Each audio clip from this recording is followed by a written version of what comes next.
Hey everybody, what is happening? East Daily East. I'm back with some more Madden 16 Ultimate Team gameplay. And look at that, right out the gates, we are coming up against the Walter Payton, the one we just did the review on. He's got the 95 McNabb, 93 Randall out there. So it looks like he's going to have a good squad on that other side. So it's always nice to see some competition out there. Let's see. Oh, we got to go down, play the Nemesis, the 49ers there. So looking at, what is this, Mr. TWE? All right. So let's see this one, see what we can get going on here. You know, at the beginning, I got to do the reorder I was talking about. What is this? Torque for coins, huh? Okay. Excelente, buddy. So we get that, and I do that just so I can take advantage of the styles, as I was saying before. I get the maxed out styles. Come out, he's got a good rush on the right side where I go. That's why I try and spin that one in when I see that clogging up on the on that side. Come out. I figured this time I was going to test a little bit more of the run stuff. Mixed it in a little bit more, trying to get a little bit closer to 50-50. Not exactly 50-50, but a little bit doesn't hurt anyway. But come out on a little swing stuff. So we're gonna take some of the easier stuff coming out of the bat that we know of. Do our base plays, come out, see how he reacts to those, and then go from there. Of course, obviously, and he's gonna like most people do. They stop on that route and don't realize how deep it's gonna run behind them after it cuts back. The mistake that a lot of people end up making on that one. I come down. Oh, the guy gets up on me when I make that spin in there. Almost got past that one, but that's okay. Again, we're just taking this one a little bit more grinding than usual in between there. And ain't no thing on that one, though. No biggie there. It's just whatever you feel in there. And the A route just stops running. I don't even get what happened there. That route's supposed to slant across, and the slant just stopped. I didn't call for that.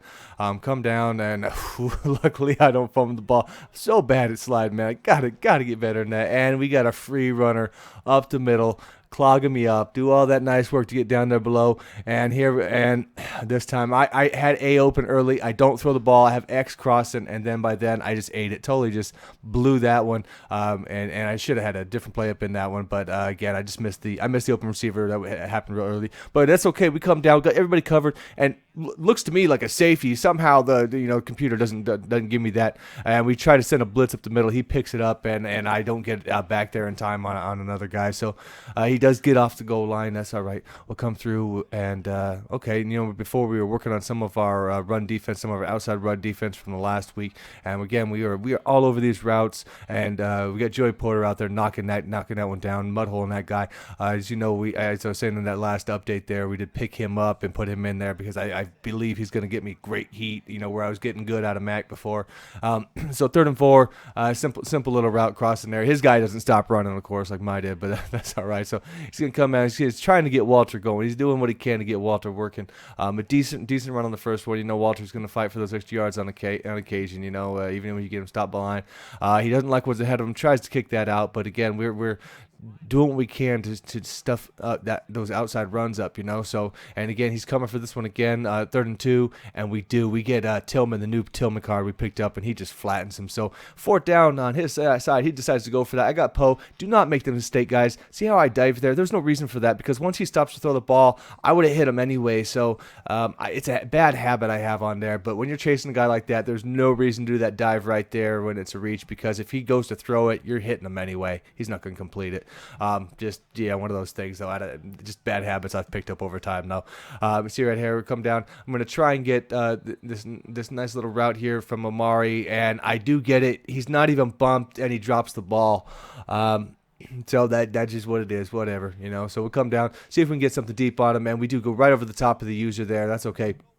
So we're driving back here, back to the red zone. We're definitely, moving the ball up and down fine. This last time we just had a little bit of problem there. We don't want to make that same mistake though, and it doesn't even seem to matter because homeboy's gonna quit. Like I don't even catch that, Mr. TWE. I do not even get why you would quit at that point of the game. I mean, whatever. So you're gonna get the double feature again here. We're gonna have to get 2 out. Come back around the next one. What do we got? The Eagles here. Mr. Les come out. Again, that nice speed out there with CJ. So even when you get the rush coming in, you can sometimes get away from that where other backs are not going to make that come down. And I just throw that one too late. I see it open up, but I have contact right when I get there. So that one I won't fault him for. I won't consider that one a drop. That was just good DB in there.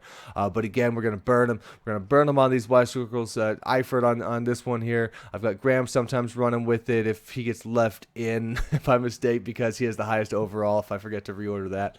I tried that route again with Amari. That time I forced it. Not his fault on that one again. That was just a forced throw. But so we're going to do, look at this Walter.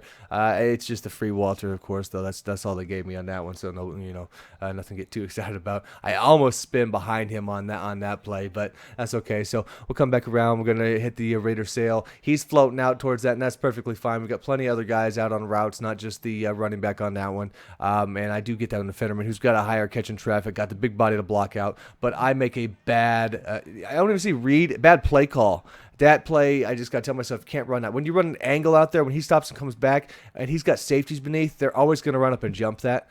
So that's just my lesson learned on that one. So that's definitely a play I'm not going to run again in the red zone. That was a bad one.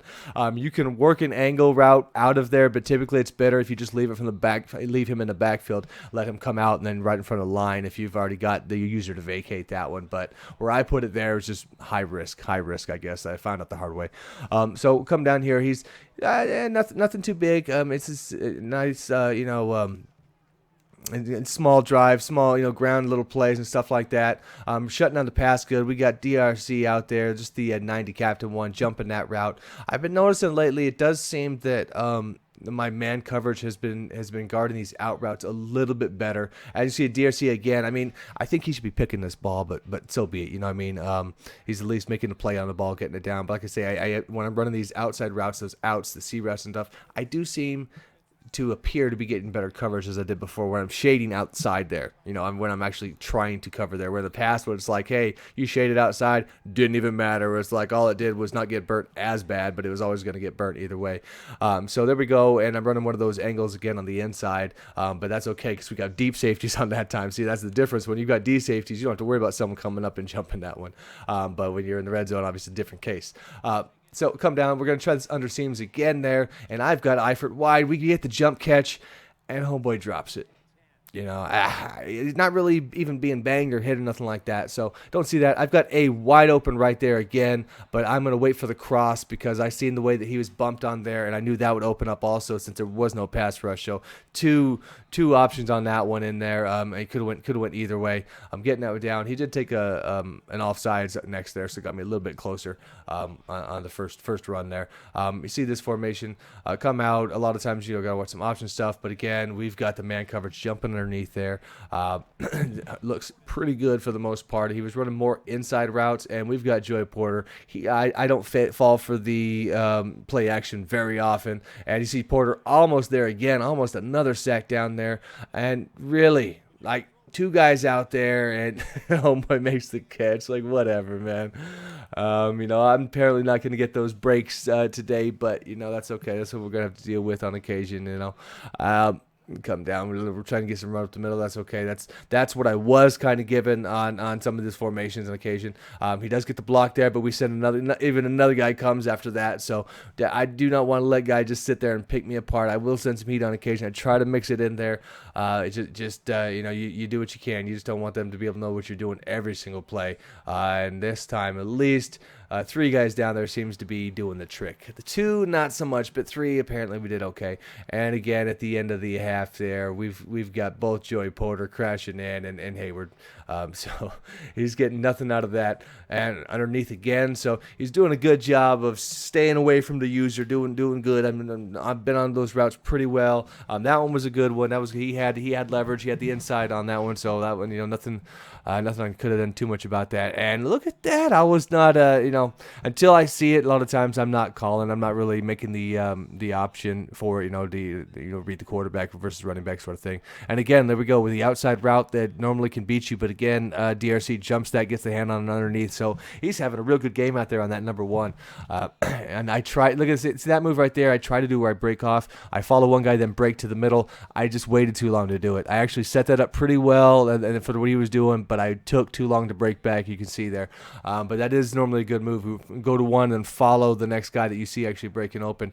And he's got decent play going, but Joey Porter says, no way, bro. So he basically stops the touchdown right there, saves it right there. There was no way I was going to get him otherwise. And again, he's running that route, and DRC out there shutting that one down. Actually, that may have been Roy Williams. I actually don't even remember that one. But again, we're still making the same plays on those out there. And we do get this. We do get to run. We break off a big chunk after we get this back. I figured go down here, get a touchdown, at that point. And even though this has been one of those lower scored and grind out games because there's a little bit more running, and he took a little bit of time, both of his drives, the way he was going.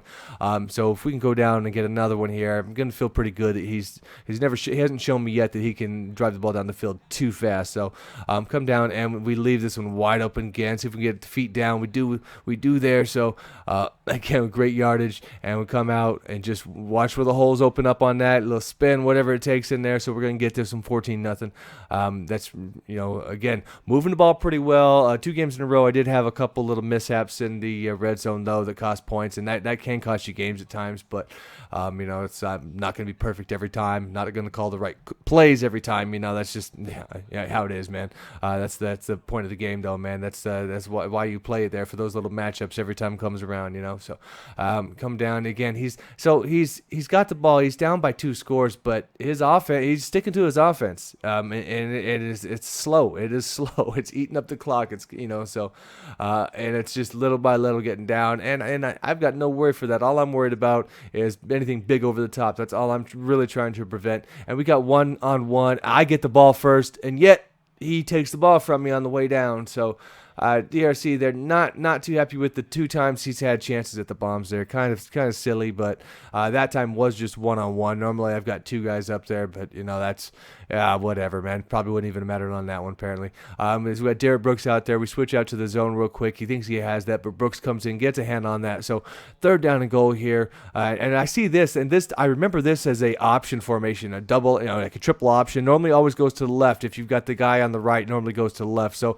I stay down there and I play that one myself, make him pitch that one out. Don't give him anything inside. He actually was a bad read on his part. He really should have handed the ball up the middle. He actually had a good shot at a decent play if he just handed up the first look. But a lot of people, when they run triple options, they're not looking to give it to the first guy. So nice block right there. We're getting this one back. Now all we got to do is run a couple plays, get the clock down now, and that'll be that. So come down again and another play, and that's a 1st down, inbounds.